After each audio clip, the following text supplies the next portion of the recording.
Alrighty, for this week, we are going to be looking at the principles of photography.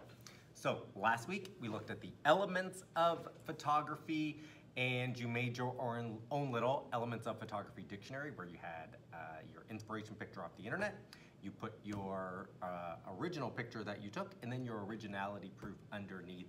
And a lot of people were asking, could you just hold up a pen in the image as the originality proof, or a thumbs up, or something very simple? The answer is yes, right? Just you could be like, okay, take a picture. It doesn't have to be, I know I had my bobblehead or the Rubik's Cube as ideas for you to hold up for the originality proof, but as long as it is something that obviously then it's not from the internet because it's the same image with something else in the image, that is perfectly fine. So anything, a single key, anything you have, your shoe could be an originality proof item. Anything that you can hold up into the image will act as the originality proof. So last week's needed an originality proof. This week, you do not need that, but there definitely is going to be another weeks in the future where you are going to have to include the item as well, okay? So, nice job last week with submitting work, figuring out how to navigate the Dropbox and get things actually submitted, right? You could have used the template that I provided, or you could have just used a simple PowerPoint slideshow to organize your information if that was easier.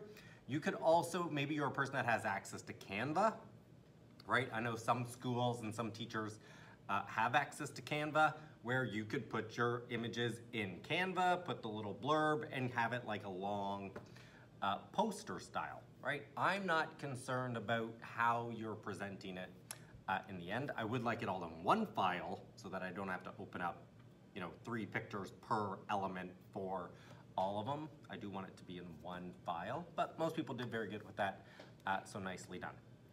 This week, we are gonna look at something called the principles of photography.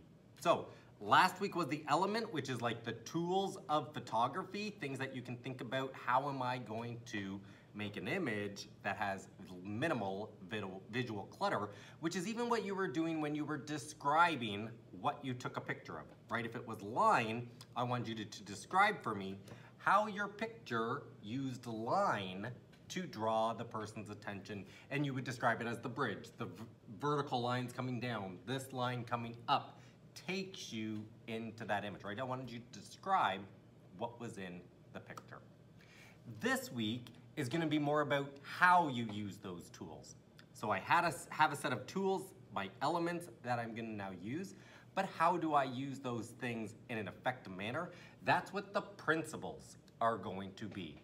Things like contrast, repetition, emphasis, focal point, right?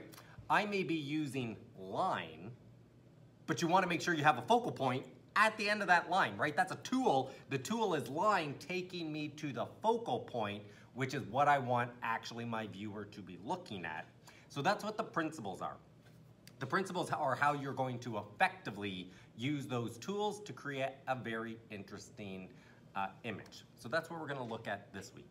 So, same as we've done in the past weeks, I want you to read through the minds on and the content, right? So on our hub page, make sure you read through the content. I provided lots of visual images as examples, right?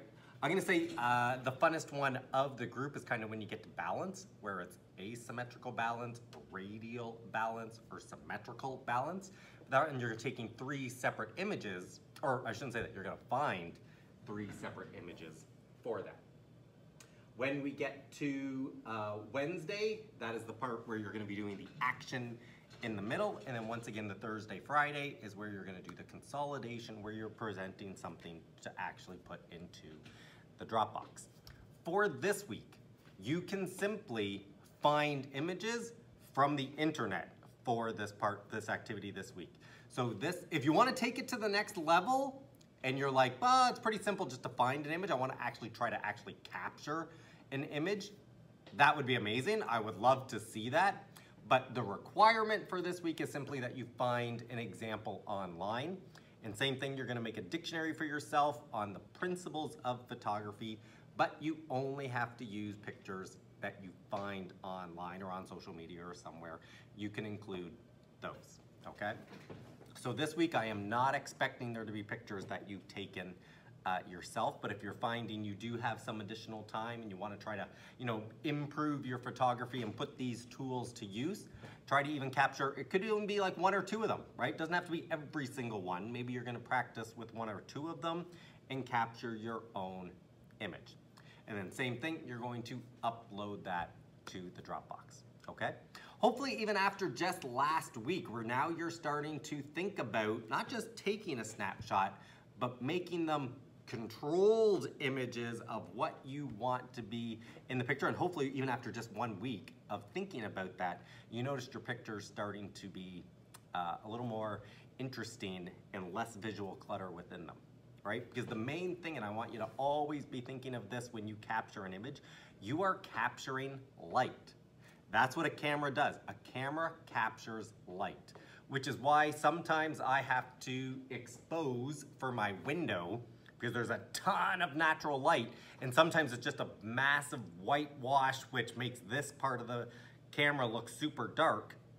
I expose for that area and try to make this a little more even in terms of color, right? So if you ever find your photography that you're like, my pictures don't pop like the ones that I see online, the thing I want you to do is increase the lighting in the area, right?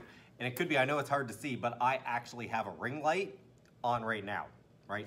Adding light to my face, and I'm gonna turn it off. So here's what this image looks like right now with a ring light shining directly on me, right? So I'm gonna say the quality of this probably, hopefully, looks half decent, but I'm gonna turn it off, right? You can see it kind of even switched there for a second where it's trying to figure out the lighting in the room, where I automatically became a lot darker. Maybe you could see this background area a little bit better, but that's what lighting does, right? If I want you to be focused on my face, but right now, my face is kind of the darkest part, right? I'm gonna put a light so that it shines directly on me and adds to this part of the image, because that's what I want people's eye. Your eye will naturally go to the lightest part of an image, right? So if I put my hand up and it's reflecting a ton of light there, your eye will automatically go to that because that's the lightest part. So in photography, when you're taking it to the next level, you're always thinking lighting, which is why if you ever see professional photographers, sometimes they'll have a flash on their camera because they want to be able to flood an area with light to get the best quality. Okay, so elements of photography, principles of photography, once you have all those floating up in your head, instantly your photography is going to go to the next level. Okay, that's going to be it for the week. This is a shorter video. It's only 8 minutes. This week is also kind of like, because some people are already starting to fall behind. I don't want people to fall behind that. You can kind of use the Monday, Tuesday, maybe to finish that elements if you still didn't get that in. And then you have this week to finish the principles. Not a requirement to take your own pictures, but an added bonus, which maybe you're just gonna do for maybe 1 or 2 of them. Actually see if you can take an image that puts it all together for that. All right, have a good week, guys. I will see you next Monday.